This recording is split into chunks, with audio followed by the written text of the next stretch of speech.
President Tinubu recommits to enhancing maritime security and safety in the Gulf of Guinea.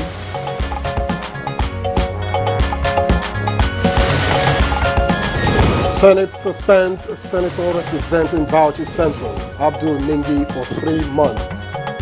Those in support of the suspension for 3 months say aye. Those against say nay. The ayes have it.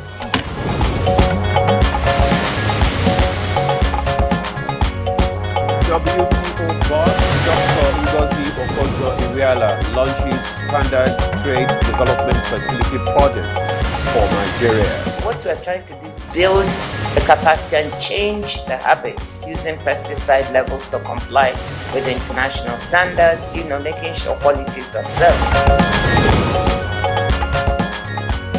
And on Good Morning Nigeria today, we shall discuss executive orders on oil and gas reforms.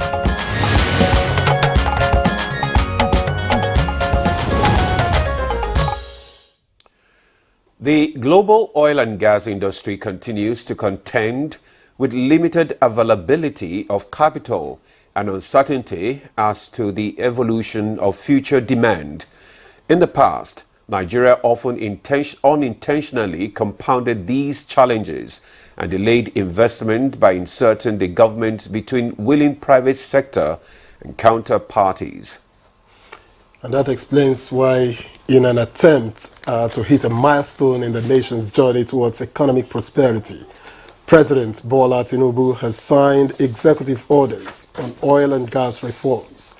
Now, the orders are designed to improve the investment climate and position Nigeria as the preferred destination for oil and gas investment in Africa. Yeah, that's true, Victor. The reforms include the introduction of fiscal incentives for non-associated gas, midstream and deep water development, as well as the streamlining of the contracting process to compress the contracting cycle to 6 months or less.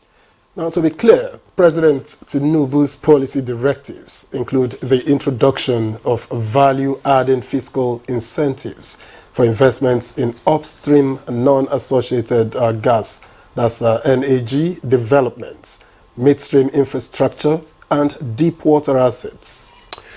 The orders also streamline the industry's contracting process and seek to reform local content practices. All of these measures are pivotal to the future of the industry and have in fact been recommended by industry for many years. And already the Independent Petroleum Producers Group IPPG has endorsed the recent executive orders signed by President Tinubu. The group says they are encouraged to see swift progress within a relatively short period of time and believe these actions will directly result in benefits for Nigeria and the oil and gas industry in particular. Yeah, that's true, Victor. And some of the benefits include reduced project cost, faster project execution timelines, reduction of waste and multiple layers of middlemen in project contracting processes, increased number of gas projects reaching final investment decision, FID, increased gas processing and gas distribution capacity as gas infrastructure investment grow, and increased gas supply for domestic use, including power, cooking gas, and for export. How will these reforms attract more investment into the oil sector, accelerate project completions, and contribute to the prosperity of all Nigerians? These are some questions guests will be answering shortly. I am Ademola Adeoye. Welcome to the program. And I am Victor, as well. I'm sure the guests will also be looking at how this impacts their day-to-day engagements and living. Well, Good Morning Nigeria is broadcast live from Abuja on the network service of the NTA. We will have the usual complimentary segment in the course of the program, which is the newspaper review. But for now, let's join Comfort Amodu for the morning news. Hello, Comfort. Good morning, Victor and Ademola. Here's the morning news. President Bola Tinubu has reaffirmed Nigerians' commitment towards enhancing maritime security and safety in the Gulf of Guinea. The president made this commitment when he received the special envoy of the president of Equatorial Guinea, Theodoro Obiang Nguema Mbasogo. At the State House, President Tinubu reaffirmed the long-standing bilateral ties between Nigeria and Equatorial Guinea, describing the relations as strong and brotherly. He recalled his previous meeting with President Mbasogo, during which they discussed strategies for enhancing economic relations, especially in the context of ocean and maritime economy, and collaborating to address challenges posed by climate change. A statement by the Presidential Advisor on Media and Publicity, Ajuri Ngilali, indicated that the Special Presidential Envoy and Minister of Foreign Affairs, Simeon Oyono Esono Angue, had conveyed a message from President Mbasogo requesting a state visit by President Tinubu, emphasizing the need to revitalize the Nigerian Equatorial Guinea Joint Commission. He also emphasized the importance of fostering greater cooperation in various sectors, including oil and gas and trade. As Muslims continue with religious obligations in the month of Ramadan, President Bola Tinubu is admonishing the faithful to seize the opportunity of the period and pray for Nigerians' prosperity. President Tinubu gave the admonition as he declared open the annual tafsir in the State House, and the President appreciated God for his mercies upon the country through phases in the past, prayed him to come through for the country to overcome the current social and economic challenges. And he called on all well-to-do Nigerians to extend hands of love to the less privileged in the society. I advise all the folks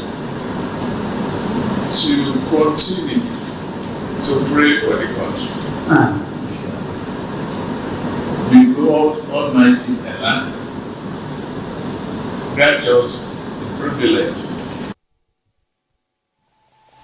Senate has suspended Senator representing Bauchi Central, Senator Abdul Ningi, over claims related to 2024 budget.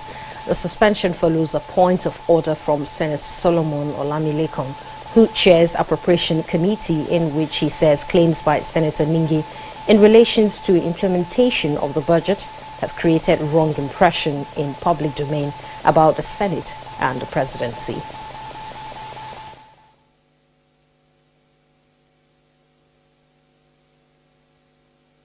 That the executive was implementing a different budget from what was passed by the National Assembly is not only very presumptuous, it is scandalous. I have never said the budget was funded. Those in support of the suspension for 3 months say aye. Those against say nay. The ayes have it. President Bola Tinubu has sent the 2024 budget proposal of the Federal Capital Territory Administration (FCTA) to the House of Representatives for consideration and subsequent passage. The House at plenary also called on the security agencies to intensify search and rescue of abducted citizens who are in captivity. Mandate the Office of the National Security Advisor to coordinate and galvanize all security and intelligence networks to bring back our students. To investigate the failure of the Nigerian Air Force Base, Makurdi, and the Joint Military Security Task Force in Makurdi, in not responding to the distress calls from Baker community. In other news, Director General World Trade Organization Ngozi Okonjo-Iweala has launched the Standards Trade Development Facility project for Nigeria towards enforcing sanitary and phytosanitary requirements for Nigerians' trade and export of cowpea and sesame seeds. The Director General of WTO also launched some trade support programs for Nigeria, supported by the World Bank and International Trade Center, ITC, and other development partners to strengthen Nigerians' food safety and global trade volume. Build the capacity and change the habits using pesticide levels to comply with international standards, making sure quality is observed. It will take a couple of years, 2 years to get people to that standard. But it's worth it because your income can double or triple. They're going to be helping us to invest in the digital infrastructure, the hardware and the software to make it happen. The Nigerian's First Lady, Senator Oluremi Tinubu, has inaugurated an Information and Communications Technology Center in Bauchi. The center, built by the National Information Technology Development Agency, is part of the federal government's plan to ensure proper access to education and technology by every child or girl child in the country. The Community IT Training Center project, whose objective is to facilitate digital inclusiveness and reduce the possible digital divide for the beneficiary of the community. By ensuring our women's full participation in the digital revolution, through access to technology, we can unlock the potential that will enable them contribute meaningfully to economic growth, innovation, and social progress. Good morning. Nigeria is looking at the executive order on oil and gas. Join Victor and Ademola for the conversation after this break. Good morning.